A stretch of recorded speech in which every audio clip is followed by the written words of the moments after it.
श्री गुरु श्रीयुत पद कमलम श्री गुरु वैष्णवांश्च श्री रूपं साग्रजातं सहगण रघुनाथान्वितं सजीवं साद्वैतं सावधूतं परिजन सहितं कृष्ण चैतन्य देवं श्री राधा कृष्ण पादान सहगण ललिता श्री सखान्वितांश्च अनारविंद चरण चिरात करुणाय अवतीर्ण कलौ समर्पयितुमुन्नत उज्ज्वल रसं सभक्ति श्रियं परिपूर्ण सुंदर ज्योति कदम्ब सन्दीपित सदा हृदय स्कंदरे फुरतु वसुचिनंदन आनंद लीलामय विग्रहाय हेमापदिव्य सुंदराय तस्मै महाप्रेम रस प्रदाय चैतन्य चंद्राय नमो नमो ब्रह्मण्य देवाय गो ब्रह्मण्य हिताय च जगद्धिताय कृष्णाय गोविन्दाय नमो मूकं करोति वाचालं पंगुलं भजते गिरिं यत्कृपातमहं वन्दे परमानन्दमाधवम् जय रूप सनातन भक्त रघुनाथ श्री गोपाल भक्त दास रघुनाथ এই ছয় গোসাইয়ের করি চরণ বন্দন যাহা হইতে বিঘ্ন নাশ অভীষ্টগ্রহণ वांछा कल्पतरुभ्यश्च कृपा सिन्धुभ्येव च पतितानां पावनेभ्यो वैष्णवेभ्यो नमो সকল শ্রোতা বৈষ্ণবের প্রতি নমস্কার তোমরা সবে মিলে পদধূলি দেহ মস্তক অজ্ঞান তিমিরান্ধস্য জ্ঞানাঞ্জনা শলাকয়া চক্ষুरुन्मीलितं येन तस्मै श्री गुरवे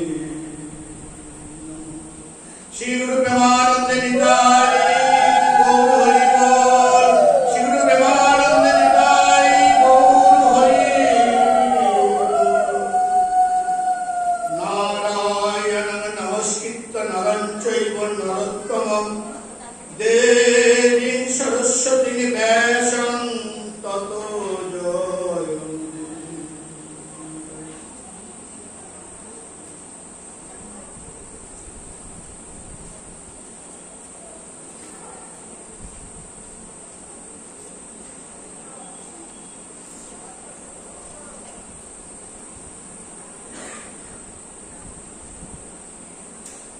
जयन्ति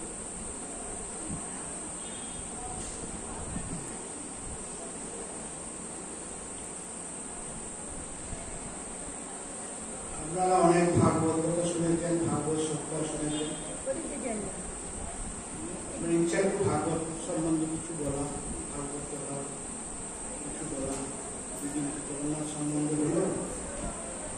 জগন্নাথের ভগবানের সবচেয়ে প্রিয় হচ্ছে ভাগবত। সেই ভাগবত কথা আজকে একটু স্বয়ং ভগবান বলাবেন, সেইটুকুই। ভাগবত কি?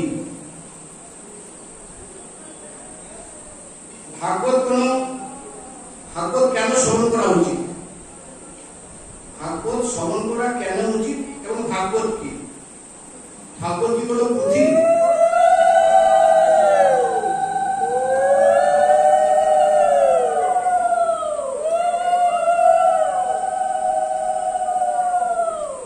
ভাগবত কি কোনো পুঁথি, না কোনো গ্রন্থ, কোনো পুস্তক? এগুলো নয়। ভাগবত প্রত্যক্ষ ভগবান, ভাগবত স্বয়ং ভগবান শ্রীহরি। তার জন্য আমাদের উচিত, আমাদের স্মরণ রাখতে হবে, ভাগবতকে মর্যাদা দেওয়া হবে। ভাগবত যদি স্বয়ং শ্রীহরি হন, যেমন শ্রীহরিকে আমরা মর্যাদা দিই, সেরকম শ্রীমৎ ভাগবতকেও আমাদের সেইভাবে মর্যাদা দিতে হবে। যেখানে সেখানে ভাগবতকে রাখা চলবে না। সব জায়গায় ভাগবত আবার পড়তেও নেই। যেরকম অনেকে আমরা হয়তো বিছানার মধ্যে রেখে বন্ধ করি, সাধারণ অন্য কোনো গ্রন্থ আপনি পড়তে পারেন, কিন্তু ভাগবত বিছানার মধ্যে রেখে কিন্তু পড়া উচিত নয়। যার জন্যই ভাগবতের জন্য একটা নির্ধারিত স্থান থাকবে, সেই পবিত্র স্থানের প্রয়োজন। যদিও আমরা সেই পবিত্র বিছানায় বা প্রথমে সেই বিছানার উপরে কম্বল পাততে হবে। কম্বল পেতে তার উপরে যখন ফুলের বস্তুটা শুদ্ধ বস্তু, ফুলের বস্তু বিছিয়ে তার উপরে রেখে ঠাকুর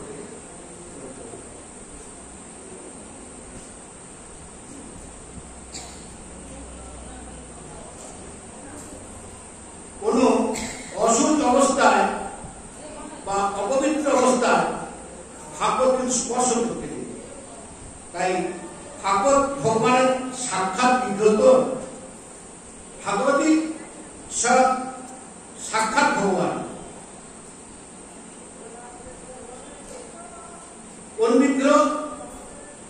ভাগবত হল ভগবানের বাক্ময়, মানে বাক শক্তি আর কি, বাক্ময় বিগ্রহ ভাগবত।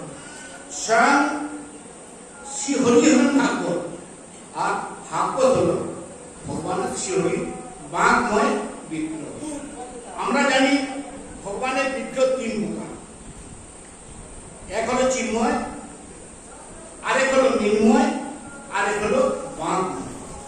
তাহলে কি হলো? তিন প্রকার: চিন্ময়, মৃন্ময় এবং বাক্ময়। যেরকম ভগবানের মৃন্ময় বিগ্রহ যেই সেই জায়গায় যে সে স্থানে যাতা ভাবে যেমন রাখা যায় না, সেই রকম ভগবানের ভাগবত যে কোনো ভাবে যে কোনো স্থানে সেইভাবে রাখা কিন্তু যায় না। এবং সবসময় সব রকম ভাবে ভাগবত স্পর্শ করতে নেই। ভাগবতকে শুধুমাত্র একটি গ্রন্থ মনে করা হয় বা একটি পুস্তক মনে করা হয়, তাহলে কিন্তু তার উপরে কোনোদিনও ভাগবতের কোনো কৃপা হবে না। ভাগবতকে কখনো পুস্তক বা গ্রন্থ কখনোই মনে করা উচিত নয়। সবসময় আমাদের স্মরণে রাখতে হবে যে ভাগবত গোবিন্দের, ভাগবতকে গোবিন্দ জ্ঞানে মনে রাখতে হবে যে ভাগবত হল প্রত্যেক ভগবান শ্রীহরি, শ্রীকৃষ্ণ। তাহলে ভাগবত কি? ভাগবত হল প্রত্যেক কৃষ্ণ, প্রত্যেক শ্রীকৃষ্ণ হলেই শ্রীমৎ ভাগবত। তাই ভগবানের মধ্যে আর ভাগবতের মধ্যে যদি কিঞ্চিত কোন পার্থক্য নেই, ভাগবত এবং ভগবানের মধ্যে পার্থক্য নেই। তাহলে আমাদের ভাগবত কেন শ্রবণ করা উচিত? কেন ভাগবত আমরা শ্রবণ করব? ভাগবতের 6টি অধ্যায় ভাগবতের মাহাত্ম্য বর্ণনা করা হয়েছে। এই 6টি অধ্যায় যেমন পদ্মপুরাণ থেকে নেওয়া হয়েছে, যাকে ভাগবতের পূর্ব মাহাত্ম্য বলা হয়। এবং ভাগবতের মধ্যে 2টি মাহাত্ম্য আছে। এক হলো পূর্ব মাহাত্ম্য, আর এক হলো উত্তর মাহাত্ম্য। পূর্ব মাহাত্ম্য হলো ভাগবত, আর তার উত্তর মাহাত্ম্য হলো ভাগবতের পর। পূর্ব মাহাত্ম্য হলো 6 অধ্যায়। এটা হচ্ছে পদ্মপুরাণ থেকে এটা নেওয়া হয়। আর উত্তর মাহাত্ম্য হলো আপনার 4 অধ্যায়। এটি হচ্ছে স্কন্দ পুরাণ থেকে। তাই ভাগবত শ্রবণের পূর্বে, মানে ভাগবত শোনার পূর্বে আমাদেরকে ভাগবতের মাহাত্ম্য, মানে ভাগবতের মহিমা আমাদের শ্রবণ করা দরকার। মহিমা আমাদের ভাগবতের মহিমা আমাদের জানতে হবে। কেন? কারণ আমরা সবাই এখন ভাগবতের মাহাত্ম্যের মধ্যে, ভাগবতের যে মাহাত্ম্য, সেটা যদি আমরা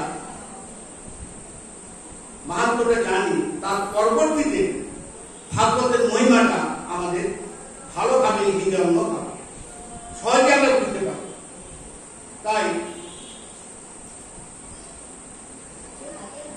ওম নমো ভগবতে বাসুদেবায় নমঃ। প্রথম শ্লোকে এখানে ভগবানের বন্দনা করা হয়েছে। ওম নমো ভগবতে বাসুদেবায়। ভগবানের বর্ণনা করা হচ্ছে। ভগবানকে 3টি স্বরূপে কিন্তু বর্ণনা করা হয়েছে। ভগবান 3টি স্বরূপে বর্ণনা করা হয়েছে। এই ভগবানের 3টি স্বরূপ কি কি? 3টি স্বরূপ হলো সৎ, চিৎ, আনন্দ। সৎ শব্দের অর্থ হলো সত্য। সত্য কেন? না, সত্যই হলেন স্বয়ং ভগবান। ধর্ম ন দূষণে সত্য সমান। সত্য থেকে ছেড়ে দ্বিতীয় আর কোনো কিন্তু ধর্ম নেই। সত্যটাকে যদি বাদ দিয়ে দেওয়া যায়, তাহলে কিন্তু ধর্ম চলে গেল। তাহলে সত্যকে ধরে রেখে এগোতে হবে। সত্যকে যদি ধরে রেখে এগোনো যায়, দেখবেন ভগবান আপনা আপনি আসবেন। শ্রুতি, স্মৃতি, পুরাণ সব কিন্তু একই কথা বলছে। শ্রুতি, স্মৃতি, পুরাণ সবাই বলছেন সত্যই হলো ধর্ম। আর ধর্মই হলো ভগবান। স্বয়ং ভগবান হলেন, স্বয়ং ভগবান বিগ্রহবান ধর্ম, স্বয়ং ভগবান। আর তার জন্য এখানে সত্যকে প্রথমে বন্দনা করা হয়েছে। আমাদের একমাত্র যত কিছু শাস্ত্র, পুরাণ আদি সমস্ত ভারতবর্ষে হয়েছে। ভারতবর্ষ থেকে কিন্তু অন্য কোন দেশ থেকে কিন্তু এগুলো হয়নি। যার জন্য ভারতীয় শাস্ত্রই হল এই সমস্ত শাস্ত্র। এই ভাগবত সুখদেব মুনি বেদব্যাস কোথায় লিখেছিলেন? বদ্রীনাথ থেকে মানাগ্রাম আরো চলে যান অন্তত 8-10 কিলোমিটার, ব্যাস গুফা। সেই ব্যাস গুফায় বসে তিনি ভাগবত লিখেছিলেন। এবং আরো কিছুটা দূরে চলে যান গণেশ গুফা। মানে বেদব্যাসকে লিখেননি, বেদব্যাস ব্যাসকে বলেছিলেন আর গণেশ লিখেছিলেন। তাহলে দেখুন, সমস্ত গ্রন্থই আমাকে এই ভারতের মাটিতে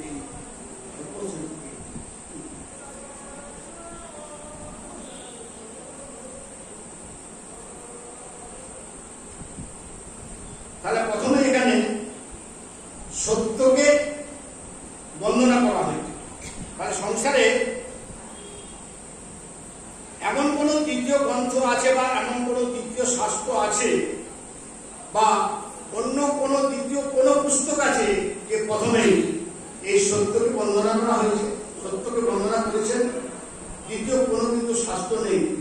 যেখানে সত্যকে বন্দনা করা।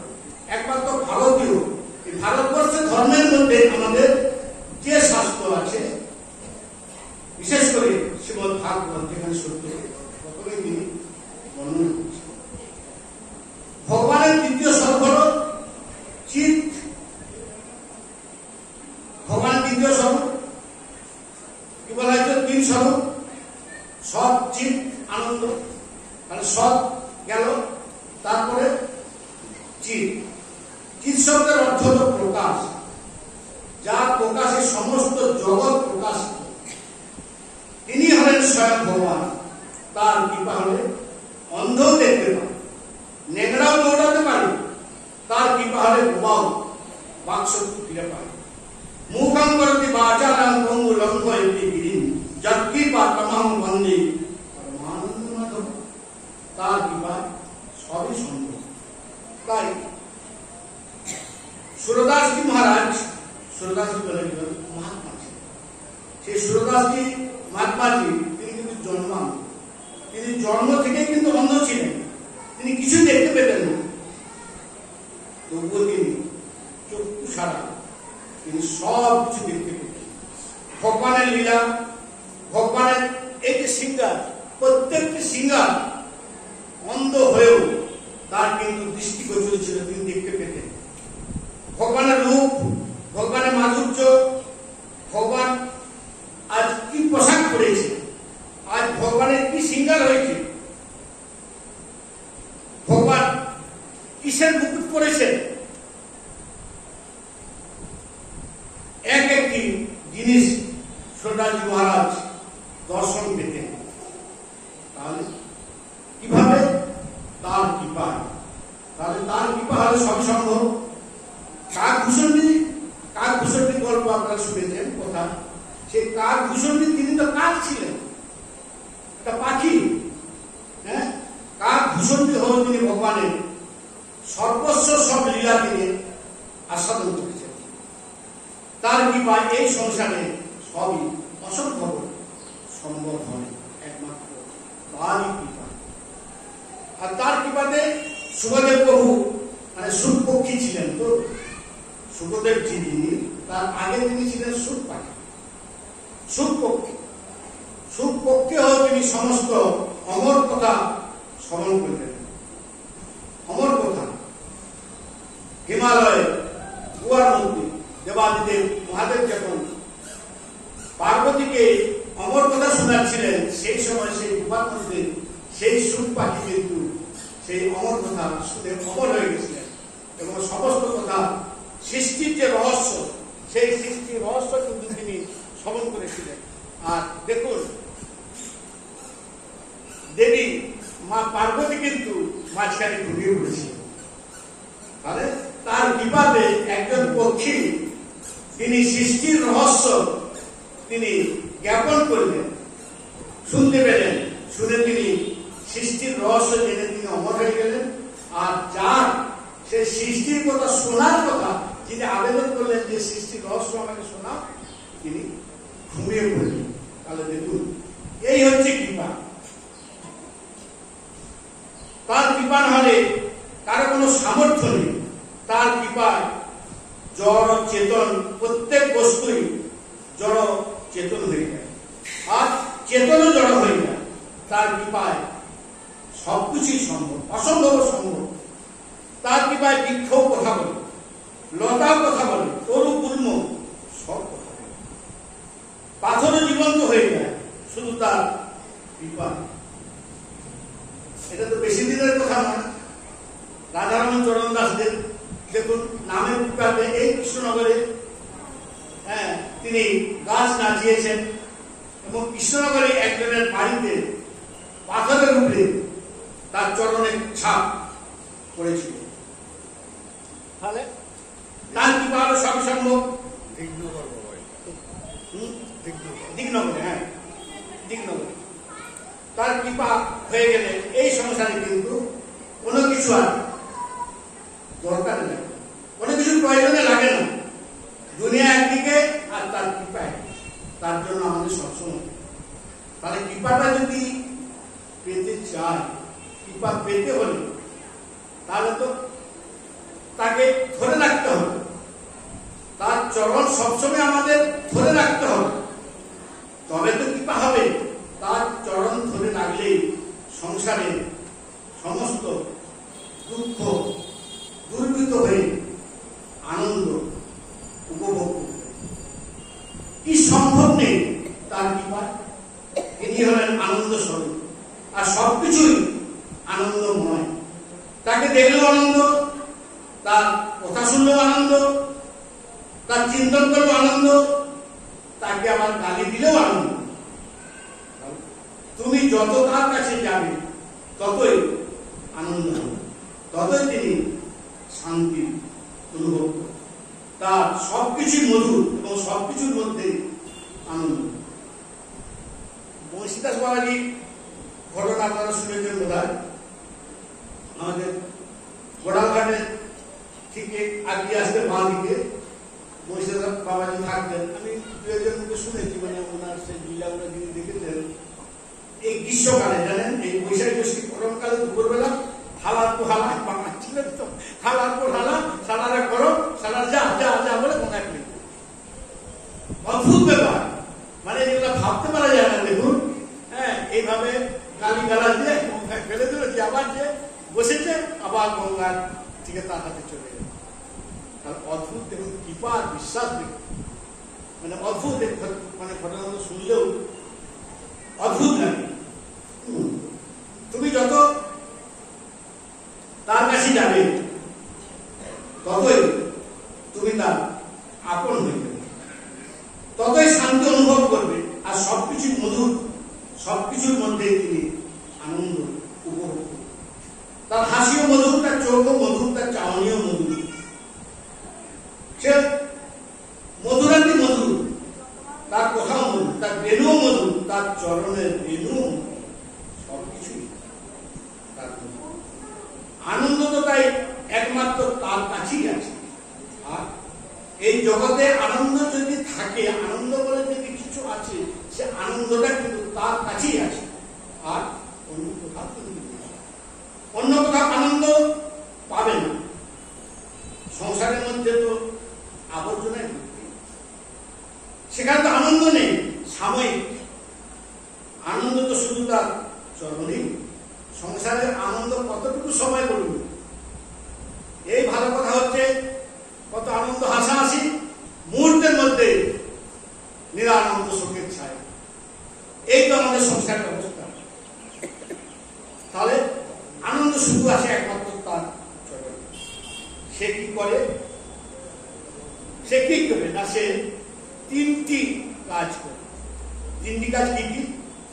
বিশ্বের উৎপত্তি করেন, বিশ্বের স্থিতি আর সংহার করেন, আর এই সংসার তিনি সৃষ্টি করেছেন, পালন করেছেন। আর যখন মন হয় আবার তখন তিনি সংহার করেন। আর কিছু করেন কি? বলে হ্যাঁ, আরো কিছু করেন, আরো কিছু করেন, সৃষ্টি স্থিতি সংহার। হ্যাঁ, আরো কিছু করেন। নিজের ভক্তদের তিতাব জ্বালা তিনি নাশ করেন। অপত্রয় বিনাশায়। তাই আমাদের সবার তিতাব যে জ্বালা, একমাত্র তিনি সেই তিতাব জ্বালা বিনাশ করতে পারেন। তিতাব জ্বালাটা কি? আমরা সবাই সেই তিতাব জ্বালায় জ্বলছি। কি আমরা জ্বলছি কিনা কেউ বলতে পারবেন যে আমরা তিতাব জ্বালায় জ্বলছি না? শাস্ত্র তো উল্লেখ করে দিয়ে গেছে, শাস্ত্র বলে দিয়ে গেছে যে আমরা তিতাব জ্বালায় জ্বলছি। তাহলে সেই তিতাব জ্বালাটা কি? দৈহিক, দৈবিক এবং আদিভৌতিক, এই তিনটি হলো আমাদের তিতাব জ্বালা। দৈহিক, দৈবিক, আদিভৌতিক। কথাটা খুব সুন্দর কথা, কথাটা জানেন, নিশ্চয়ই জানেন। দৈহিক মানে যে কষ্ট আমরা দেহ দ্বারা ভোগ, দেহ থেকে যে কষ্টটা আমরা ভোগ করছি, দৈহিক। যেমন আজকে জ্বর, অসুস্থ, মানে শরীরের মধ্যে নানা রকম ব্যাধি আছে, সেইটা হচ্ছে দৈহিক। সেই দৈহিক ব্যাধি আমরা ভোগ করছি। আমরা সবাই দেহ দ্বারা কিছু না কিছু কষ্ট পেয়েই চলেছি এবং পাচ্ছিও। কেউ কি এমন আছে যে দেহ দ্বারা সে কষ্ট পায়নি? বলুন, হাতে ব্যথা, পায়ে ব্যথা, মাথায় ব্যথা, ব্যথা, আজকাল তো কোমর হাঁটু কমন, ব্যথাই ব্যথা। আর এ থেকেও আরো উঠে যাবেন অনেক কষ্ট, কেউ না কেউ সেটাও ভোগ করছে। দ্বিতীয় হলো কি, প্রথমে গেল দৈহিক, দ্বিতীয় দৈবিক। দৈবিক মানে দেবতা, দেবতাদের দ্বারা যে প্রদত্ত কষ্ট, দেবতাদের দ্বারা কষ্ট, বিরাট কথা। দেবতাদের দ্বারা কষ্ট হয় না। আমরা যাই না জ্যোতিষীর কাছে, জ্যোতিষ মশাই আমার হাতটা দেখুন তো, কি ব্যাপার, কেউ আছে জ্যোতিষ কাছে জানবে? যে বলেন তো জ্যোতিষ মশাই আমার হাতটা দেখুন তো, আমার কি দশা চলছে, নিশ্চয় আমার সময়টা খারাপ যাচ্ছে। দেবতাদের দ্বারা যে মানে দেবতাদের দেয়া যে কষ্ট, যেমন রাহু খারাপ, শনি খারাপ, কেতু খারাপ, এমন সময় ভালোই চলছে, তুমি কাউকে কোনো ভালো কথা বলছো, খারাপ হয়ে যাচ্ছে। যত বলছো আমি ভালো থাকার চেষ্টা করবো, ভালো থাকবো, কিন্তু পারিপার্শ্বিক আপনি এমন কিছু ব্যবহার পাচ্ছেন যে আপনি ভালো থাকতে পারছেন না, খারাপই হয়ে যাচ্ছে। সময় যখন খারাপ থাকবে তখন কিন্তু সবকিছুকে বিঘ্ন করবে। তাই সময়টা কিন্তু খুব বলবান, বা বলছে সময়টা বলছি কিন্তু বলবান। তাহলে সে দেবতাদের দেওয়া কষ্ট আমাদের ভোগ করতে হচ্ছে। তাহলে দৈহিক গেল, দৈবিক গেল। দ্বিতীয় হলো ভৌতিক। সেটা আবার কিরকম? আমরা ভৌতিকটা ভোগ করছি কি করে? এই যে যাবতীয় জগৎ থেকে আমরা যে তাপ ভোগ করছি, এই মহামারী, অতিবৃষ্টি, অনাবৃষ্টি, দুর্ভিক্ষ, খরা, বন্যা, ভূমিকম্প, কত রকম আমরা ভৌতিক সমস্যা। দেখুন শাস্ত্র কিভাবে জিনিসগুলিকে আস্তে আস্তে আস্তে আস্তে সুন্দরভাবে তুলে ধরেছে। হ্যাঁ, দৈনিক, ভৌতিক, দৈনিক। তাহলে এগুলো তো কত হাজার বছর আগে এই ভাগবত লিখেছেন। তাহলে এই ভাগবত থেকেই কিন্তু তিনি এইসব কথাগুলি তো তুলে ধরেছেন মানুষের জন্য। তাহলে হঠাৎ হঠাৎ বন্যা, এই নবদ্বীপেই তো আমরা এখন বাস করেছি। প্রথম দুবার তিনবার চারবার বন্যায়, আবার 2000 সালে যারা ছিলেন তারা যে বন্যা কি জিনিস, কি ভয়াবহ অবস্থা দিন কেটেছে। একমাত্র যারা ছিলেন তারাই, এই ছাদের উপরে আমরা 24 দিন ছিলাম টিপর টাঙিয়ে। তাহলে সেসব দিন দেখুন ভৌতিক তাপ, তাহলে সেই তাপটাও আমাকে ভোগ করতে হচ্ছে। ভগবানের তো দেয়া, তারই তো দেয়া। তাই জীবনে কষ্ট আসবে, দুঃখ আসবে। তাই আমাদের মনে রাখতে হবে যে অন্ধকারে থাকবে না, যে আমরা কোনোদিনই যে দুঃখ পাবো না, আমাদের কোনোদিনই যে দুঃখ আসবে না, কষ্ট হবে না, এটা কিন্তু আমাদের কখনো ভাবা চলবে না। এরা তৈরি করাই আছে, এগুলো আমাদের ভোগ করতেই হবে। তাহলে আমরা সাধন করছি, ভজন করছি, যজ্ঞ করছি, ঠাকুর সেবা করছি, এত কিছু কাজ করছি, তাহলে আমাদের জীবনে কোনো কষ্ট হবে না। এই ঠাকুর সেবা, সাধন, ভজন, জপ তপ এই করছি বলে আমাদের জীবনে কি কোনো কষ্ট হবে না? এই ভ্রান্তিতে আমাদের কখনোই কিন্তু থাকা চলবে না। কারণ তুমি জন্ম যখন নিয়েছো, তোমাকে সুখ দুঃখ সবকিছুই তোমাকে মেনে চলতে হবে। তাই তুমি যা কর্ম করছো তোমাকে তার ফলও কিন্তু ভোগ করতে হবে। নিরামিষ খেলে তুমি নিরামিষ খাচ্ছ, ফল খেয়ে তুমি খাচ্ছ, কিন্তু ভাবছো আমি জপ করলে, তুলসী মালা করলে কর্মফল থেকে আমি বেঁচে যাবো। নিরামিষ খেয়ে তুলসী মালা তিলক করে কি আমি কর্মফল থেকে বেঁচে যাবো না। তাই গীতায়, ভগবান গীতায় অর্জুনকে বলছেন, তুমি যা কর্ম করছো, গীতাতে ভগবান মুখনিষ্ঠিত বাণী।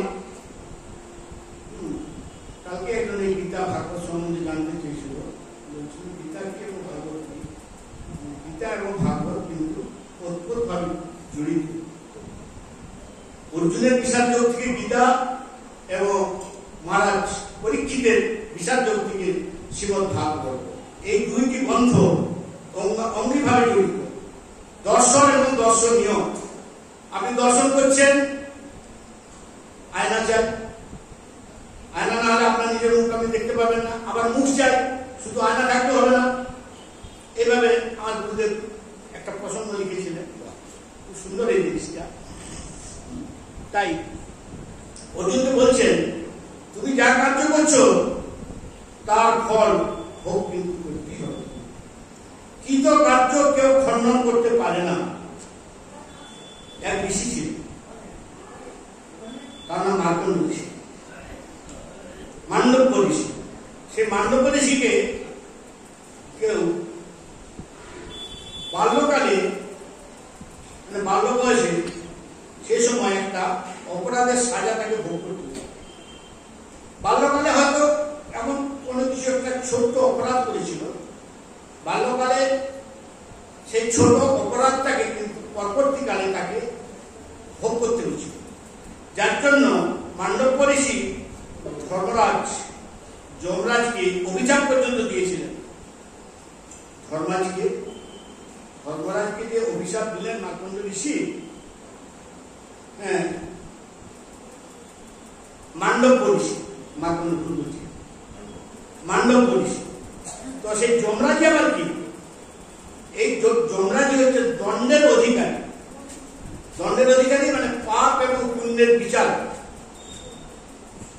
প্রত্যেকের একটা বিচার আছে, হিসাব আছে। তাহলে পাপ এবং পুণ্যের যে হিসাব রক্ষককারী হচ্ছেন এই যমরাজ। তিনি বিচার করেন যে কোনগুলো পাপ করলে তাকে কি কি সাজা পেতে হবে, কেউ কোনো পুণ্য করলে তার কি পুণ্য লাভ হবে। তাই দিন রাত পাপ পুণ্যের বিচার করে চলেছেন যমরাজ। মান্ডব্য ঋষি অভিশাপের কারণে ধর্মরাজকে দাসীপুত্র বিদুর হতে হয়েছে। কথা শুনুন, দাসীপুত্র বিদুর কি? ধর্মরাজ, স্বয়ং ধর্মরাজ, তারপরে দাসীপুত্র বিদুর হয়ে জন্মেছে না কিভাবে? একটি সুন্দর প্রসঙ্গ আছে। এক সময় কোন রাজা রাজপ্রাসাদের কিছু জিনিস চুরি হয়ে গেছে। রাজারা মহারাজ সৈন্যদের আদেশ দিলেন, যাও রাজপ্রাসাদ থেকে চুরি করে নিয়ে গেছে চোরেরা, সেই চোরকে তুমি ধরে আনো। এখন সেই সৈন্যরা চোরেদের পিছনে ছুটতে লাগে। চোরেদের পিছনে রাজসেনারা ছুটছে, এদের চোরেরাও ছুটছে। যেহেতু তারা অনুসরণ করছেন, দেখতে পাচ্ছেন যে আমার দিকে তো ধাওয়া করেছে, রাজ সৈন্যরা আমার দিকে ধাওয়া করেছে, ধরে ফেলতে বিপদ আছে, আমাদের প্রাণদণ্ড দেবে। তারা তখন প্রাণ হয়ে দৌড়াচ্ছে। দৌড়াতে দৌড়াতে তারা কি করলেন? মান্ডব্য ঋষির আশ্রমে গিয়ে উপস্থিত হয়ে গেছে। হয়ে চোরেরা ঋষির আশ্রমে গিয়ে সেখানে লুকিয়ে পড়েছে। সেখানে গিয়ে সৈন্যরা সেখানে গিয়ে উপস্থিত হয়েছেন। উপস্থিত হয়ে সেখানে আপনার চারিদিকে খোঁজাখুঁজি করছেন। হ্যাঁ, যে সমস্ত সোনার জিনিস, যাবতীয় জিনিস কিছু সমস্ত চুরি করে এনেছিল, সেই চুরির জিনিস, সোনা দানা অলঙ্কার, সেগুলো কিন্তু তারা রাজ সৈন্যরা সেখানে পেয়ে গেছে। সেই ঋষির আশ্রম, মান্ডব্য ঋষির আশ্রম। তারপর সমস্ত এবারে চোরেদের খুঁজছে যে জিনিসগুলো যেখানে এখানে পাওয়া গেছে, নিশ্চয়ই এর পাশাপাশি কোথাও না কোথাও নিশ্চয়ই চোরেরা আছে। হ্যাঁ, এখন তারা চারদিকে খোঁজাখুঁজি করছে। তাদের মধ্যে মান্ডব্য ঋষিকেও কিন্তু জিজ্ঞেস করছে। ঋষি কুটির মধ্যে ভজনে বসেছিলেন। হ্যাঁ, সব ঋষি জিজ্ঞেস করছেন। জিজ্ঞেস করতে করতে এদিকে অন্যান্য যে সমস্ত সৈন্যরা ছিল তারাও চারিদিকে খুঁজে খুঁজে চোরদের ধরেছে। ঋষিকেও ধরেছেন। সৈন্যদের মনে মনে একটা ভাবনা হচ্ছে, তাহলে এই ঋষিকে চোরেদের কি বলে মোস্তার নাকি চোরেদের নেতা। সৈন্যরা মনে মনে ভাবছে চোরেরা এইদিকে ছুটে এলো, অথচ উনি বলছে আমি জানি না, অথচ চোরের জিনিস এখানে পাওয়া গেল, হ্যাঁ তার দিকে আমরা ধরেও ফেললাম, অথচ উনি বলছেন আমি কিছু জানি না। যার জন্য তিনি ঋষিকেও ধরে নিয়েছেন, ধরে রাজার কাছে নিয়ে গেছেন। রাজার সামনে গিয়ে চোরেদের বিচার চাওয়া হলো। রাজা মশাই চোর ধরে এনেছি, এর বিচার করুন। রাজা বললেন সবাইকে সুরে চড়িয়ে দাও। আগের দিনে এইসব নিয়ম ছিল, আগের দিনে অনেকবার, এবং মৃত্যুদণ্ড দেওয়া হতো। তার মধ্যে আরেক প্রকার সাজা ছিল সুর। শুলে সেটাও মৃত্যুদণ্ডের মতোই, মানে ধীরে ধীরে আস্তে আস্তে ওই শুলে চড়িয়ে দিলে মৃত্যু হয়ে গেল। শুলে চড়িয়ে দেওয়া হলো মান্ডব ঋষির সময়, এবং মান্ডব ঋষিকেও তাকে ঋষিকে ধরে নেওয়া হলো কি নিশ্চয়ই চোরেদের নেতা, না এর কাছে যাবে এটা কেন? এবং ওই আশ্রমে, ঋষির আশ্রমেই বা চুরির সমস্ত দ্রব্য সামগ্রী জিনিসপত্র পাওয়া যাবে বলে সেই চোরেদের তো সুরে চড়াবো, এবং তার সঙ্গে সেই মার্কণ্ড ঋষিকেও চোরেদের সঙ্গে সুরে চড়িয়ে দিল। মান্ডব ঋষি সমেত সবাইকে সুরে যখন চড়িয়ে দিয়েছে, হ্যাঁ দেখতে দেখতে সবার কিন্তু মৃত্যু হয়ে গেছে, সবাই মৃত্যুবরণ করে ফেলেছে, কিন্তু মান্ডব ঋষি মৃত্যু হয়। তিনি যোগী, তো তিনি সুরের উপরে কিন্তু বসে আছেন। সুরের উপরে বসে বসে তিনি কি করছেন না হরিনাম জপ করছেন। সাধক তপস্বী কোন সাধারণ মানুষ তো তিনি নন, তাই সুরের উপরে বসেও অনন্ত অনাদি উপাসনা তিনি আরম্ভ করে চলেছেন। সেখানে বসে তিনি যোগে ভগবানকে স্মরণ করছেন, সেখানে তিনি সমাধিস্থ হয়ে ভগবানকে স্মরণ করছেন। তার জন্য তার যে দুঃখটা, তার যে কষ্টটা, তার যে ব্যথাটা, সেটা তার অনুভব হয়নি, কারণ সেখানে বসে তিনি ভগবানকে স্মরণ করছেন। যার জন্য কোনো দুঃখই, কোনো কষ্টই তার অনুভব হয়নি। সে সমাধিস্থ হয়ে তিনি ভগবানকে স্মরণ করছেন, যার জন্য কোনো আঘাত তাকে করতে পারেনি। তারপর সকাল হয়েছে, সকাল হয়ে দেখছেন যে ঋষি কিন্তু সেইভাবে চুলের উপরে বসে আছেন। সব সৈন্যরা এসে রাজামশাই খবর দিলেন যে রাজামশাই তো মহা বিপদ হয়ে গেছে। কি হলো না, সেই ঋষির তো মৃত্যু হয়নি, তিনি সুরের মধ্যে বসে সাধনায় রত হয়ে আছেন। সৈন্যরা ভয় পেয়ে গেছে, তাহলে এখন তো কিছু করা দরকার। কারণ এই ঋষি নিশ্চয়ই কোনো সাধারণ মানুষ নন। মহারাজ যখন সব কথা শুনলেন, সব শুনে সবাই মারা গেছে, কিন্তু সেই সাধু সুরের উপরে তিনি বসে ভগবানকে স্মরণ করছেন। তার কোনো আঘাতই তাকে স্পর্শ করতে পারেনি। সুরের উপরে তিনি দিব্য অবস্থায় বসে আছেন, এবং এক মনে তিনি ঈশ্বরের উপাসনা করছেন। রাজাও তো খবরটা শুনে রাজাও তো ভয় পেয়ে গেলেন, কারণ কোন নির্দোষকে যদি সাজা দেওয়া হয় সেটাও কিন্তু অনেক বড় অপরাধ। নির্দোষীকে সাজা দিন, তোমার সাজা দেওয়া উচিত দোষীকে, তাহলে তুমি দোষীদের সঙ্গে যদি নির্দোষীকেও সাজা দিয়ে দাও তাহলে নিশ্চয়ই তোমার সেখানে বড় অপরাধ।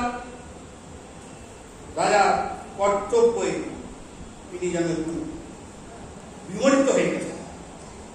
একজনের নির্দেশকে সাজা না পায়, এই রাজার আদেশ ছিল। একজন নির্দেশকে সাজা দেওয়া হয়ে গেল, এ সংসারে তার থেকে বড় অপরাধ আর কিছুই নেই। তাই রাজা সঙ্গে সঙ্গে দৌড়ে এসে সুদ থেকে নামিয়ে তার চরণে এবং কাঁদতে কাঁদতে বললেন, হে মহাত্মা, হে মহাত্মন, আমরা এবং আমার কর্মচারীরা ভুল করেছি, তাদের অপরাধ হয়ে গেছে, তারা ভুল করে আপনাকেও ধরে নিয়ে এসেছে। আপনি তো কোনো সাধারণ মানুষ নন, তাই আমার সৈন্যরা আপনাকে ধরে নিয়ে অপরাধ তা আপনি ক্ষমা করুন, আমি কিভাবে প্রায়শ্চিত্ত করব সেই বিধান আমাকে দেন। আপনি বলুন আমি এই অপরাধের কিভাবে আমি প্রায়শ্চিত্ত করব। মান্ডব ঋষি রাজা মাথা হাত দিয়ে বললেন,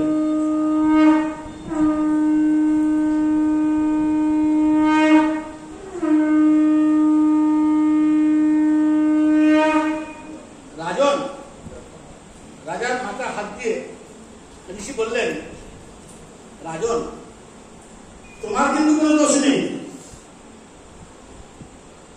তোমার কোনো দোষ নেই।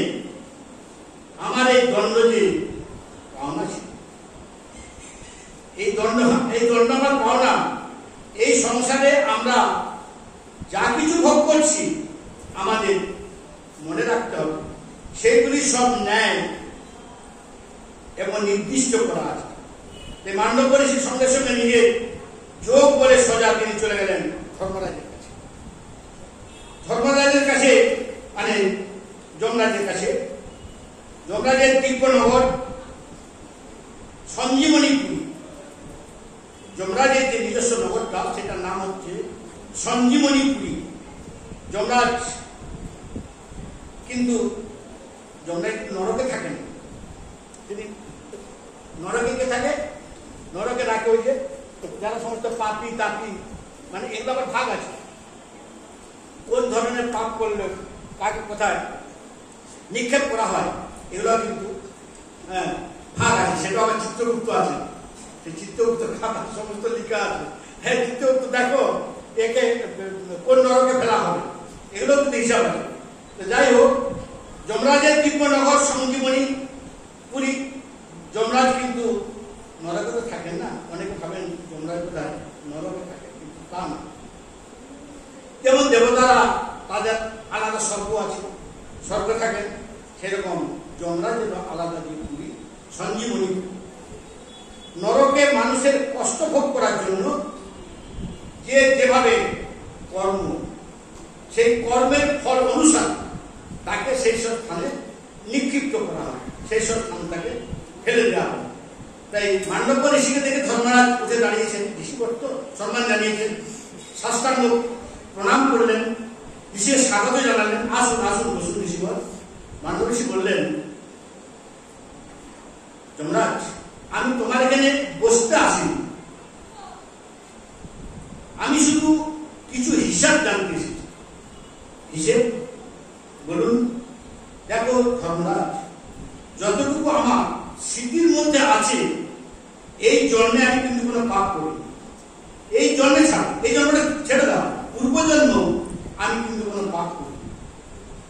তো আমার যোগ বলে যতটুকু আমি জানতে পেরেছি এবং আমার যতটুকু যোগ বলে আমার স্মৃতিতে আছে, যেদিন থেকে আমার জ্ঞান হয়েছে সেই দিন থেকে আমি কেন কোনো পাপ আমি করিনি, কোনো অপরাধ আমি করিনি। তুমি আমাকে কেন পাপের সাজা দিয়েছ? যে রাজা মহারাজ আমাকে শুলের মধ্যে চড়িয়ে দিলেন, এটা তো পাপের সাজা। নিশ্চয়ই হিসাব তোমার কাছে আছে। ধর্মাই বললেন, ঋষিবর, আপনি ক্রোধ করবেন, শান্ত হন। মান্ডব ঋষি বললেন, ক্রোধ শান্ত করার বিষয় নয়, আপনি বলুন, আমাকে বলুন কেন আমাকে এই পাপের সাজা নিতে হয়েছে। ধর্মাই বললেন, আপনি একটা ছোট্ট অপরাধ করেছেন। ছোট্ট অপরাধ? কি অপরাধ? বাল্যকালে আপনার বয়স তখন 4 বছর বয়স ছিল। সেই 4 বছর বয়সে আপনি সেই ছোটবেলা আমরা খেলি না, অনেকে খেলে না, সেই ফড়িগুলাকে ধরে, ফড়িগুলা ধরে লেজটাকে ছিঁড়ে দিয়ে পুড়িয়ে দেয়, দিয়ে আবার সেই লেজটাকে ছিঁড়ে দিয়ে আবার কাটাও ফুটিয়ে দেয়। তো আপনার যখন 4 বছর বয়স, সেই সময় আপনি এরকম ফড়িং ধরতেন এবং ফড়িং ধরে ফড়িংয়ের সেই লেজটাকে কেটে, না পিছন দিকটা কেটে আপনি তার মধ্যে কাঁটা ঢুকিয়ে দিতেন, কাঁটা ঢুকিয়ে দিয়েছিলেন। সেই অপরাধের পর আপনাকে এখন তার জন্যই আপনাকে শুলে চড়তে হয়েছে। মান্ডব ঋষি বললেন, ধূর্ত কথাকার, ধূর্তই তো, এত পাপ পুণ্যের বিচার তোমাদের ভিতরে, এত পাপ পুণ্যের বিচার তুই কি জানিস? কোনটা ধর্ম আর কোনটা অধর্ম, কোনটা পাপ কোনটা পুণ্য। নিজেকে ধর্মরাজ বলে তুই প্রচার করছিস, ধর্মরাজ বলে নিজেকে জাহির করছিস, তুই জানিস কোনটা পাপ এবং কোনটা পুণ্য। 4 বছরের একটা শিশু সে কি কোনো পাপ পুণ্যের বুঝি, কোনটা পাপ এবং কোনটা পুণ্য? 4 বছরের শিশুর মধ্যে কোনো হিতায় জ্ঞান থাকে কি? তুই 4 বছরের বয়সে শিশুর দণ্ড এইভাবে দিলি, এত পাপ পুণ্য? এই হচ্ছে তোদের ধর্ম এবং অধর্মের বিচার। একটা শিশুর অপরাধকেও তোরা মাফ করতে পারলি না। আমি তো অভিশাপ দিচ্ছি, তুই দাসী পুত্র হয়ে জন্মগ্রহণ করবি। এই মান্ডব ঋষির অভিশাপে আজকে এই যমরাজ দাসী পুত্র হয়ে জন্মগ্রহণ করেছিল। মানুষ তো ধর্ম আর অধর্ম বুঝতে চাইবে না। তখন যমরাজ সেই ঋষির চরণে পড়ে গেল, প্রভু মাফ করবে, অপরাধ হয়ে গেছে, কিন্তু আমাকে তো প্রভু এই দায়িত্ব দেওয়া হয়েছে। এই যে ভগবান যখন দায়িত্ব ভাগ করেছে, আমাদের পার্লামেন্টের থেকে দায়িত্ব ভাগ করে দেওয়া হয় না। এই তো কদিন আগেই যখন লোকসভা সমস্ত মন্ত্রীরা ভোটে দাঁড়ালেন, দাঁড়িয়ে তাদের পার্লামেন্ট, সেই পার্লামেন্টে তো সবাইকে ভাগ করে দেওয়া হলো, কে কি দপ্তর। সেই রকম এইখানেও কিন্তু প্রত্যেককে ভাগ করে দেওয়া হয়েছে। আমাকে তো এই দায়িত্বটা দেওয়া হয়েছে, আমাকে দায়িত্ব দেওয়া হয়েছে তুমি পাপ পুণ্যের হিসেব রাখো। এই দায়িত্বটা আমাকে দেওয়া হয়েছে। এখন আমার উদ্ধার কি করে হবে, মুক্তি কি করে হবে? আপনি যে আমাকে বললেন তুমি দাসী পুত্র হয়ে জন্মগ্রহণ করো, তাহলে মনুষ্য কুলে, তাহলে আমার সেখানে মুক্তি কি করে হবে? আজ থেকে 5 বছর বয়স পর্যন্ত কোনো শিশুর কোনো পাপ কিন্তু গণনা করা হবে না। দেখানে নির্দয় করে দিলে 5 বছর পর্যন্ত শিশু যদি কোনো পাপ করে, কোনো অন্যায় করে, সেটা কিন্তু কোনো গণ্য করা হবে না। আমাদের সরকারি নিয়ম মধ্যে কত বছর আছে, সাধারণত কত বছর ধরে, 18 বছর না 22 বছর বলেছেন। হ্যাঁ, তার জন্য সেসব বিচারগুলো কিন্তু 18 বছর সেই বিচারগুলো কিন্তু সেইভাবে কিন্তু পানিশমেন্ট গুলো হয় সেই বয়সের ক্রম অনুযায়ী। তার জন্য সেখানে যমরাজ বললেন যে এখন থেকে 5 বছর বয়স পর্যন্ত কোনো বাচ্চাদের কোনো পাপ পুণ্যের হিসাব কিন্তু থাকবে না। সেই দিন থেকে 5 বছর বয়স পর্যন্ত কোনো শিশুর কোনো অন্যায় করলে তার কিন্তু কোনো কিন্তু বিচার হবে না। আর প্রভু আমার উদ্ধার কখন হবে? এ তো হলো, কিন্তু আমাকে যে আপনি অভিশাপ দিলেন তুমি দাসী পুত্র জন্মগ্রহণ করবে, তাহলে আমার উদ্ধারের উপায়? মান্ডব ঋষি বললেন দাপরের শেষে যখন কৃষ্ণ যখন অবতার নেবেন, তারপরে গোবিন্দের কৃপা প্রাপ্তে, মানে গোবিন্দের কৃপা হলে তুমি এই ধরাধাম থেকে উদ্ধার করবে। সেই ধর্মরায় দাসী পুত্র হলেন, তার নাম হলো বিদুর। আর জীবন ভর তিনি ধর্ম আর অধর্মের মধ্যে ছুটে থাকেন। এটা কিন্তু বিরাট জিনিস। কুরুক্ষেত্রের যুদ্ধের আগে এইসব ঘটনাগুলো চলছে, এখন বিদুর কিন্তু কোনো নির্ণয় নিতে পারছেন না। ধর্ম এবং অধর্ম, সেই ধর্ম অধর্মের মধ্যে বিদুরে কিন্তু সংশয় পড়ে যাচ্ছে। তাই তো কোনটা ধর্ম এবং কোনটা অধর্ম, এটা কিন্তু বিদুর কিন্তু সংসারের মধ্যে কিন্তু থেকে যাচ্ছে। জীবন ভর ধৃতরাষ্ট্রকে এইটাই বোঝাতে থাকলেন এটা অধর্ম আর এটা ধর্ম, কিন্তু বিদুরের ধর্ম ধর্ম কেউ কিন্তু বুঝতেও পারেন না। নীতির মধ্যে বিদুর নীতি শ্রেষ্ঠ, নীতির মধ্যে তিনি কিন্তু নীতি শ্রেষ্ঠ, কিন্তু সেই নীতিকে বিদুর কখনো কোনো কাজে লাগাতে পারলেন না। ধৃতরাষ্ট্র বুঝলেন না, দুর্যোধনও বুঝলেন না যে জীবনভর তিনি এমন জায়গায় দাসত্ব করে গেলেন যেখানে তিনি কাউকে ধর্ম আর অধর্ম, কোনটা ধর্ম এবং কোনটা অধর্ম, কাউকে তিনি এই কথাটা বুঝাতে পারলেন না। তাই মান্ডব ঋষির অভিশাপে ধর্মরাজ বিদুর হয়ে জন্মগ্রহণ করেছিলেন। আর ভগবত কৃপা আবার তিনি মৈত্র ঋষির কাছে যখন তিনি কৃষ্ণ কথা শ্রবণ করলেন, সেই কৃষ্ণ কথা শ্রবণ করার পর বিদুর ভাগবত ভজন করে নিজের দেহ ত্যাগ করে পরম ধামে লাভ করে গেলেন। তাই মহাভারতের যুদ্ধ শেষে ভগবান শ্রীকৃষ্ণ যখন স্বধাম গমন করলেন, মানে লীলা সম্পাদন করে যখন তিনি স্বধামে চলে যাচ্ছেন, তারপরে বিদুর মৈত্র ঋষির কাছে গিয়েছিলেন। বিদুর মৈত্র ঋষির কাছে গিয়েছিলেন, তার আগে গিয়েছিলেন উদ্ধবের কাছে। কারণ উদ্ধব বলেন ভগবানের খুব প্রিয়জন। উদ্ধব সম্রাট আমরা জানেন, উদ্ধব খুবই মানে ভগবানের মধ্যেও দেখতেন, ভগবানের তৃতীয় কৃষ্ণ বলা যেতে পারত। এত সুন্দর এবং বৃহস্পতির পুত্র, খুব জ্ঞানী। হ্যাঁ, সেই বিদুরের কাছে গিয়ে তিনি জিজ্ঞাসা করলেন প্রাণ গোবিন্দ কিভাবে লীলা সম্বরণ করলেন। উদ্ধব তখন ভগবানের লীলা সম্বরণের সমস্ত সব কথা বিদুরকে শোনালেন। এই বিদুর কথাটা শুনলেন উদ্ধবের কাছে। তারপরে বিদুর উদ্ধবের কাছে ভগবানের সব লীলা যে কথা সেগুলি তিনি শ্রবণ করতে চান। তখন উদ্ধব বিদুর মৈত্র ঋষির কাছে পাঠালেন। উদ্ধব বিদুরকে আরেক ঋষির কাছে, মৈত্র যে ঋষি, সেই মৈত্র ঋষির কাছে তিনি পাঠিয়ে দিলেন, যাও সেখানে তুমি কৃষ্ণ কথা শ্রবণ করো। তখন বিদুর এবং মৈত্রের কাছে গিয়ে হরি কথা শ্রবণ করলেন। বিদুর সম্পূর্ণ কৃষ্ণ চরিত্র কিন্তু শ্রবণ করলেন। তারপরে তিনি দেহ ত্যাগ করে পরম। তাই যদি তার কৃপা হয়, তার কৃপাতে সবই কিন্তু সম্ভব। অসম্ভব সম্ভব হয় তার কৃপা। মান্ডব ঋষি সুরের উপর বসে আছে, কিন্তু তার কৃপা আছে।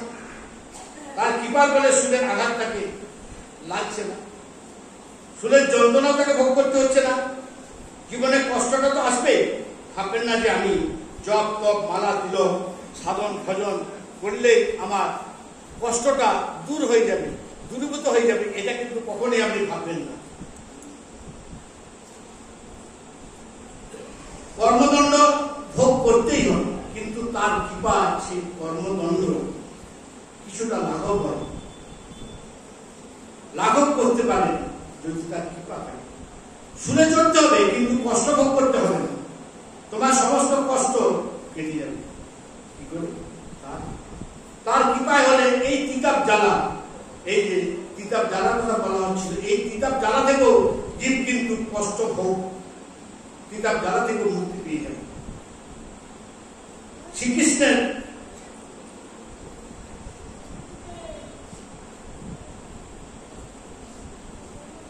স্বয়ং ভগবান তো শ্রীকৃষ্ণ। তাহলে শ্রীকৃষ্ণ তিনি ভগবান শ্রীকৃষ্ণ কিরকম? সর্ব সামর্থ্যবান, সব কিছুতেই তিনি পারদর্শী।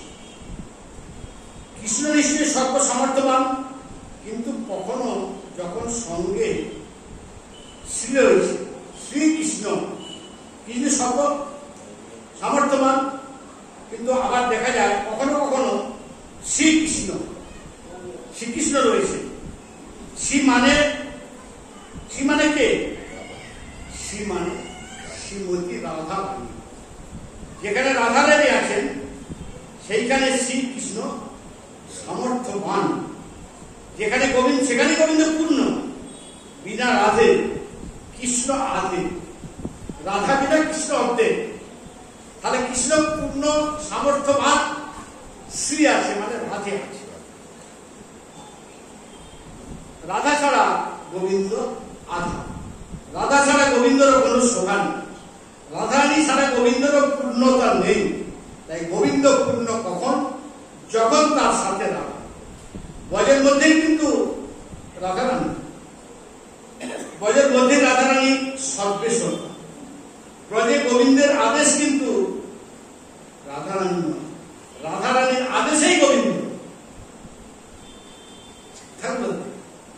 রাধারানীর আদেশটাই হচ্ছে গোবিন্দ। তার জন্য রাধারাম গোবিন্দের অত্যন্ত প্রিয়।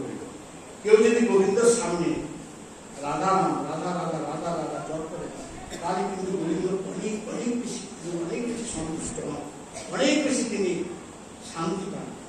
জন্য জিহার মধ্যে নিজের বাণীর মধ্যে যত পারবে রাধা নাম লাগিয়ে না, রাধা নাম করতে থাকে। কেউ বলছি মহারাজ আমরা তো হরে কৃষ্ণ করি, তো হবে না কেন? হরেই তো হলেন রাধা, হরে কৃষ্ণ, এই তো হরেটাই হলো রাধা। ভগবতী শ্রী রাধারানী হলেন হরে। তার জন্য যখন হরে কৃষ্ণ জপ করা হয় তার মানে সেখানে রাধা এবং কৃষ্ণকেই জপ করা হয়। আপনে বাণীকে অদ্ভুত খোল ও রসনা রাধে রাধে বল, বলো রাধা রানী কি জয়। তাই নিজেই বানিয়ে অমৃত খুলিয়ে নাও। অমৃত কি? এই অমৃত হলো রাধা নাম। রাধা নাম থেকেই বড় অমৃত, এর মধ্যে সমস্ত এই লুকিয়ে আছে, এই রাধা নামের মধ্যে। গোবিন্দকে আনন্দ প্রদান করেন কে? গোবিন্দকে আনন্দ দেন কে? ইনি হলেন শ্রী রাধা। এখানে যুগল শব্দে কিন্তু বর্ণনা করা হয়নি, যুগল ভগবানকে এখানে বর্ণনা করা হচ্ছে শ্রী রাধা কৃষ্ণায় নম। তাই সুখদেব প্রভু যখন জন্ম হয়েছে, সুখদেব প্রভু ভূমিষ্ঠ হয়ে দৌড়াচ্ছে। কত বছর বয়সে? 16 বছর বয়স। কেউ বলে 16 বছর, কথা আছে আপনার 12 বছর। এই 16 বছর বয়স কিংবা 12 বছর বয়স, ততক্ষণ পর্যন্ত তিনি কিন্তু মাতৃগর্ভে আছেন। তাহলে 16 বছর যদি কেউ মাতৃগর্ভে থাকে, সে মায়ের কি অবস্থা হতে পারে? এখন দৈববাণী হচ্ছে, কে তুমি?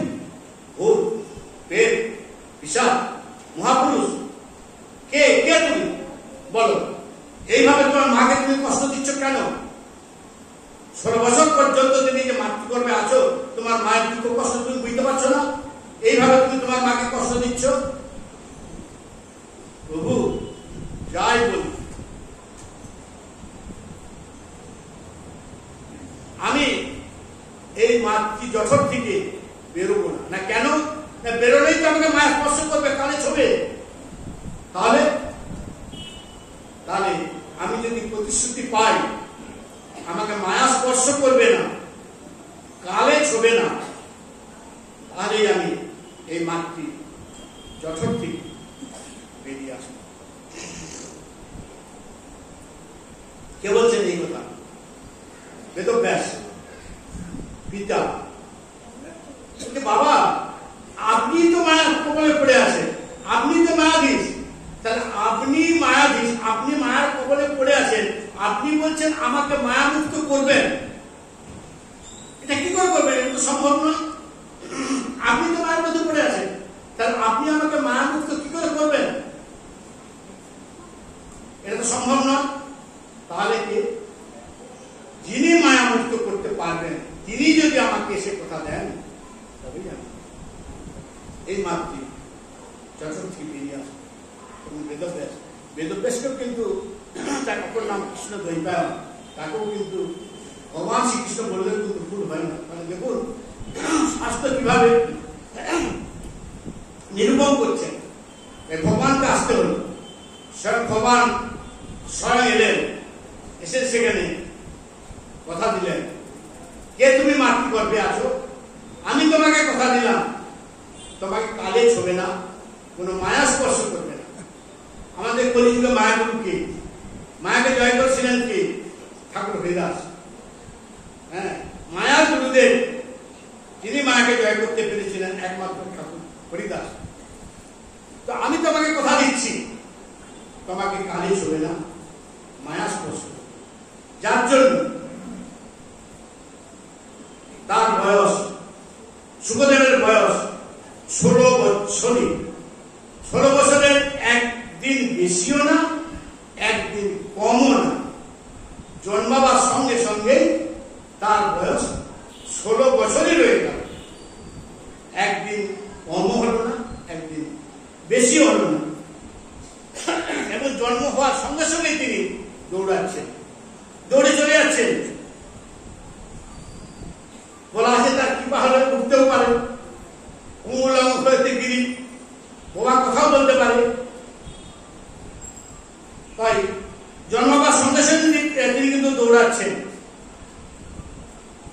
তাই তার কৃপা হবে, সবটাই সম্ভব হয়েছে। তাই সুখদেব দৌড়াচ্ছেন, তাকে দেখতে কেমন? একদম 16 বছরের যুবকের মতো। মাতৃগর্ভে তিনি দীর্ঘদিন অবস্থান করেছেন, 16 বছর পর্যন্ত তিনি মাতৃগর্ভে ছিলেন। জন্ম নিয়ে তিনি দৌড়াতে লাগলেন। পিতামহ মহর্ষি বেদব্যাস ব্যাসজি তিনিও পিছনে পিছনে দৌড়াচ্ছেন, হা পুত্র বলে বলে তিনিও পিছনে দৌড়াচ্ছেন। তখন সুখদেব বলছেন, মহর্ষি বেদব্যাস তার পিছনে দৌড়াচ্ছেন। দৌড়াতে দৌড়াতে সুখদেব প্রভু একবার পিছন ফিরেও কিন্তু তাকাননি। তখন মহর্ষি বেদব্যাসকে উত্তর দিচ্ছেন। কে উত্তর দিচ্ছেন? কিন্তু পুত্র আসছেন, সেখান থেকে উত্তর আসছে। সে উত্তরটা কে দিচ্ছেন? ভিক্ষকগণ উত্তর দিচ্ছেন। তরুগণ বললেন, হে মহর্ষি বেদব্যাস, আপনি নিজে তো পরম জ্ঞানী, তপস্বী, বুদ্ধিমান, শাস্ত্রজ্ঞ, শাস্ত্রবেত্তা, স্বয়ং ভগবান বললেও ভুল হয় না। বেদব্যাস কিন্তু আপনিও বুঝতে পারলেন না যে আপনার পুত্রের এই সংসারে কোন জিনিসের প্রতি কোনো আসক্তি নেই, কোনো আসক্তি নেই এই সংসারে কোন জিনিসের প্রতি। যে সর্বভূতে একমাত্র ব্রহ্ম দর্শন করছেন, সর্বত্র শুধু একমাত্র ঈশ্বরকেই তিনি দর্শন করছেন, তার জন্য কে মাতা, কে পিতা, কে বন্ধু, কে নারী, কে পুরুষ, এই সম্মততা তার কাছে নাই। মহর্ষি বেদব্যাসকে যখন এই উত্তর ভিক্ষকগণ দিচ্ছেন,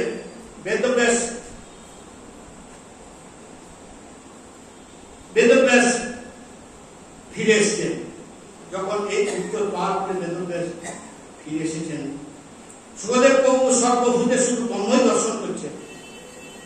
সুখদেব প্রভুর চরণে আমরা সবাই প্রণাম জানাই। বলো সুখদেব মহারাজ কি। তাই অনেক সময় নৈমিষারণ্য তীর্থে 88,000 মুনি সৎসঙ্গ করার জন্য সমবেত হয়েছিলেন। নৈমিষারণ্যে 88,000 মুনি একসঙ্গে সৎসঙ্গ করার জন্য সমবেত হয়েছে। তার আগে যেটা হয়েছিল, এখন ছিল পরীক্ষিতের সময় সুখদেব মুনি যে ভাগবত কথা পরিবেশন করেছিলেন বৈতাল, এখন সেই জায়গাটা আছে। সুখদেব মুনি যখন প্রথম ভাগবত কথা বলেছিলেন, সেই সময় ছিল 60,000 মুনি। আর এখন দেখুন নৈমিষারণ্যে তারপরে সেখানে 88,000 মুনি সেখানে একসঙ্গে সংগত হয়েছেন এবং হরিকথা শ্রবণ করার জন্য। জীবনে যদি কিছু করতে হয়, মনে রাখবেন, নিজের যদি মঙ্গল চান, মঙ্গল করতে হয়, তাহলে সৎসঙ্গ করতে হবে। সৎসঙ্গটাই মূল পাওনা। অসৎসঙ্গে অনেকে পাওয়া যায়, যেখানে যাবে সেখানে কিন্তু অসৎসঙ্গ হবে এবং অসৎসঙ্গ তো ধরা। তার জন্য তোমাকে সাধন কিছু সৎসঙ্গ পেতে হলে কিছু সাধন করতে হবে। খুব সহজে, অতি সহজেই কিন্তু আপনার সৎসঙ্গটা পাওয়া যায় না। ভাগ্য উদয়ন বহু জন্ম মম জিতে, যখন আমাদের অনেক জন্মের ভাগ্য উদিত হয়, তখন নিজেই সৎসঙ্গ লাভ হয় এবং সৎসঙ্গ পাওয়া যায়। তার সৎসঙ্গ এখানে বলছে শাস্ত্র। সৎসঙ্গ মানে কি? সৎসঙ্গ মানে হলো একমাত্র হরি কথা। আর যতক্ষণ পর্যন্ত তুমি সৎসঙ্গ করবে না, ততক্ষণ পর্যন্ত তোমার বিবেক জাগ্রত হবে না, বুদ্ধি বিকাশও ঘটবে না। তার জন্য যত পারো, যত সময় পারো সৎসঙ্গ করতে থাকবে। যে যেখানেই শুনবে সৎসঙ্গ হচ্ছে তৎক্ষণাৎ সেখানে গিয়ে পৌঁছে যাবে। গোস্বামী তুলসীদাসজি বলছেন, বিনু সৎসঙ্গে বিবেক না হই, রাম কৃপা বিনু সুলভ না হই। সৎসঙ্গ ছাড়া বিবেক জাগ্রত হয় না। কেউ যদি বাধাও দেয় তো ওই জোর করে সৎসঙ্গ করে, কেউ বাধা দিচ্ছে না, বাধা সৃষ্টি করছে, সে কথা শুনবে না, বাধা মানবে না, জোর করে সৎসঙ্গ করবে। যেইখানেই হরিকথা হবে, সৎসঙ্গ হয়, সেইখানেই চলে যাবে। আর যত পারবে সেই হরি কথা শুনবে এবং সৎসঙ্গ করবে। শাস্ত্রে আছে শ্রোতাকে কেমন হওয়া উচিত। শ্রোতা বিবিধা শ্রোতা। শ্রোতা দুই প্রকার, এক হলো কবর শ্রোতা, আরেক হলো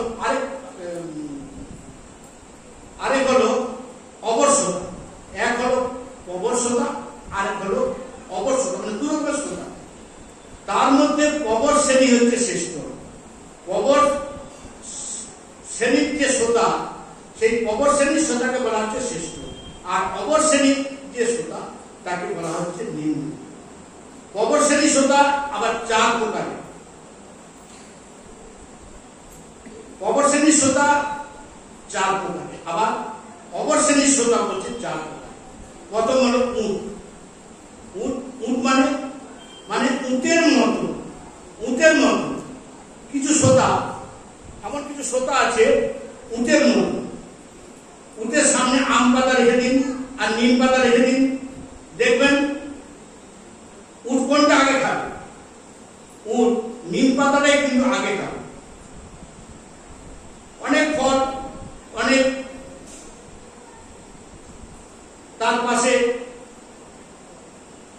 ভালো অনেক কিছু ফল সমস্ত কিছু রাখা আছে, সুন্দর সুন্দর সবুজ গিরি রাখা আছে, ভালো ভালো সবুজ অংশ।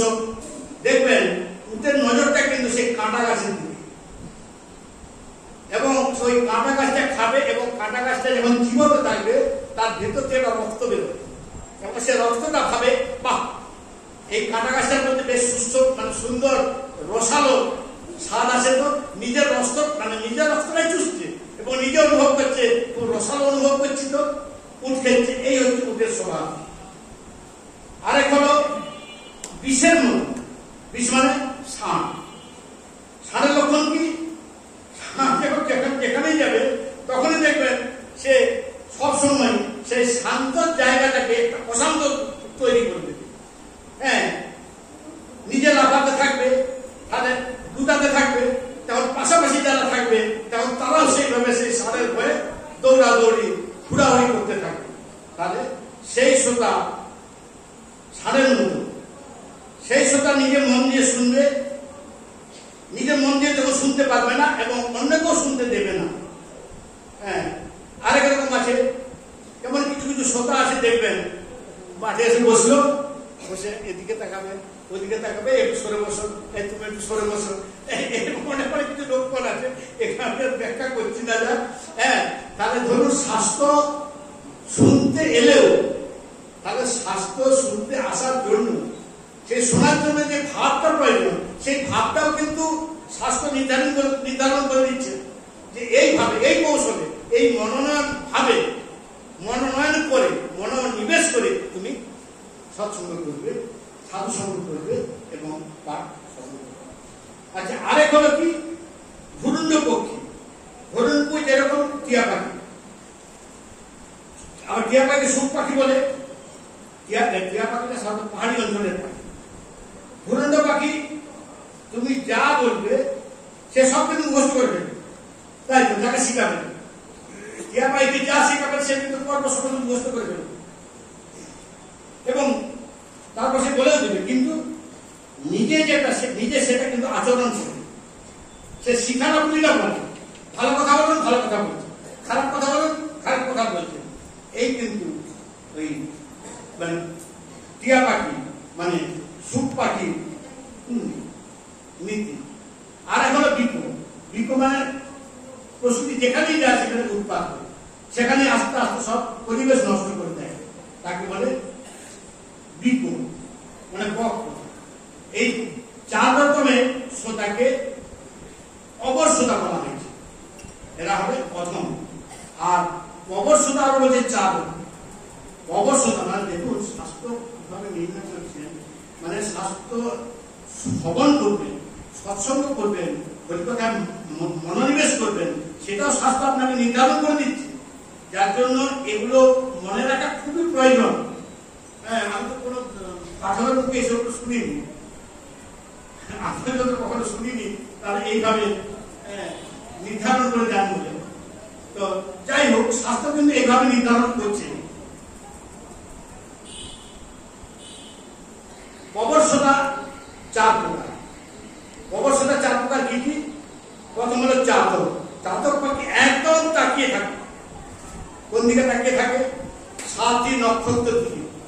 কখন সে 7টি নক্ষত্রের জল পড়বে, সেই 7টি নক্ষত্রের জলের জন্য চাতক পাখি তাকিয়ে থাকে। অধীর আগ্রহে কিন্তু প্রতীক্ষা করতে থাকে, কখন সেই 7টি নক্ষত্রের বর্ষার জল পড়ে, তখন সেইটাকে আমি গ্রহণ করি। তারপরে কিছু শ্রোতা চাতক পাখির মতো হয়, তার একদম বছরের পর বছর ধরে সেই জলের অপেক্ষায় থাকে, তার কাছে যখন যেখানে গিয়ে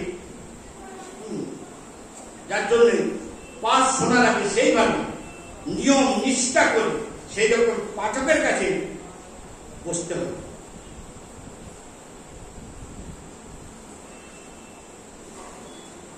আমরা এইভাবে যদি আমরা পাঠ শ্রবণ করতে যাই, চাতক পাখির মতো যদি আমরা ভক্ত হতে পারি, তাহলে কিন্তু আমাদের মঙ্গলটা অনেকটাই। আর দ্বিতীয় হলো হংস, মানে রাজহংস। কিরকম না, রাজহংসের সামনে দুধ আর জল আপনি মিশিয়ে দিন, তার মধ্যে সে কিন্তু দুধটাকে আলাদা করে খেয়ে নেবে আর জলটাকে ছেড়ে দেবে। হ্যাঁ, এইটা হলো চাতক পাখির স্বভাব। ভালোটাকে নিন, সেই রকম সৎসঙ্গ পালো, তারা যেটা ভালো পেল তারা সেটাই কিন্তু বহন করে নিল, আর অপ্রয়োজনীয় জিনিসটা সেটা কিন্তু তারা ত্যাগ করে দিল। আর তৃতীয় হলো সুখ পাখি। কিছু শ্রোতা সুখ পাখির মতো হয়, যেখানে যাবে পাঠ শ্রবণ করবে আর হুবহু সেইটাকেই তারা মনের মধ্যে গেঁথে নেবে, মনোনিবেশ করে নেবে, একদম মানে হৃদয়ঙ্গম করে নেবে, যেটা বলে শ্রুতিধর। এটা অনেকেই আছে, শ্রুতিধর আছে, তারা শুনে একদম হুবহু সেটা তারা বলে দিতে পারে। আমার এক গুরুগণ ছিল, দুর্গাদি জানে, একই সময়ে দুটো কলেজের লেকচারার ছিল, যাদবপুর এবং ক্যালকাটা ইউনিভার্সিটি, দুটো কলেজের লেকচারার। পানিনি ব্যাকরণের উঠলে এত মানে পড়াশোনা, গুরুদেবের পাঠ শুনতে যখন আসতো, একবারে হুবহু তারপর পাঠটা বলে দিত। সেই পাঠ পরে আমাদের সেই গুরুদেবের পাঠগুলোকে বই আকারে বের করা হলো, ওইভাবে হয়নি। কারণ গুরুদেব নির্দেশ ছিল না যে আমার প্রচার হোক, আমার বই লেখা হোক, যার জন্য তার পাঠগুলোকে ওইভাবে লিখে লিখে আমাদের কিছু কিছু গুরুদেবের পাঠগুলিকে গ্রন্থ আকারে রাখা হয়েছে। আর চতুর্থ হলো মৎস্য। কিছু শ্রোতা হলো মৎস্যের মতো, মৎস্য জলের মধ্যে থেকেও বস্তুর প্রতি তার লালসা থাকে, সেই বস্তুর দিকে এক দৃষ্টিতে তাকিয়ে থাকে, চোখের পলক ফেলে না। যে বস্তুটার দিকে তার লালসা থাকে, সেই বস্তুটার দিকে সে এক দৃষ্টিতে কিন্তু তাকিয়ে থাকে, কোনো দিকে তার পলক যায় না। তদ্রূপ কিছু শ্রোতা সেই রকম ভাবে এক দৃষ্টিতে এক মনে একাগ্রে শান্ত হয়ে পাঠ শ্রবণ করতে থাকে। আশেপাশে যতই কোলাহল চেঁচামেচি হট্টগোল হোক না কেন, কোনো দিকেই কিন্তু তার মন যাবে না। তার মনোনিষ্ঠটা একমাত্র সেই মাছের দৃষ্টির মতো, একাগ্র মৎস্যের দৃষ্টির মতোই সেই শ্রোতার দৃষ্টিটা থাকে। এই 4টি হলো শ্রেষ্ঠ শ্রোতা। এইরূপ সৎসঙ্গ যেখানেই হয় সেইখানেই আমাদের যাওয়া উচিত, এবং যতটা পারা যায় সৎসঙ্গ করা দরকার এবং সৎসঙ্গ শ্রবণ করা দরকার। তাই আজকে এই সভায় 88,000 মুনিগণ এসে উপস্থিত হয়েছেন কোথায়? নৈমিষারণ্যে সৎসঙ্গ করার জন্য, হরিকথা শোনার জন্য। তাদের মধ্যে সৎসঙ্গ শোনাবে কে? না সুতজি মহারাজ, শ্রী সুতজি মহারাজ মহর্ষি বেদব্যাসের শিষ্য, উনাকে উচ্চ আসনে বসিয়েছেন এবং উচ্চ আসনে বসিয়ে সমাদর করে পাদধর্ম দিয়ে তাকে সম্মান জানিয়ে বলা হলো এই বেলা আপনি হরিকথা শ্রবণ করা। সেই সুতজি মহারাজ এই সংসারের মধ্যে যেটা শ্রেষ্ঠ কথা, সেই সব থেকে শ্রেষ্ঠ কথাটা তার দিকে শুনিয়েছিলেন।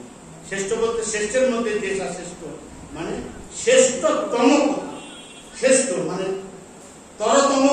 তরতম, এবার তিনটা ভাগ আছে, তার মধ্যে সেই শ্রেষ্ঠতম যেটা, সেই শ্রেষ্ঠতম কথাকে আপনি আমাদের শোনান।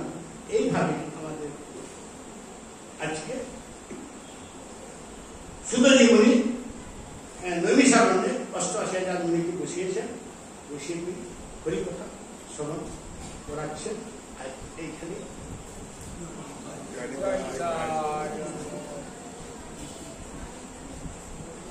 তোমার পেছনে বসে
নিতাই, জয় গুরু, জয় জগন্নাথ, জয় জগন্নাথ, জয় জগন্নাথ।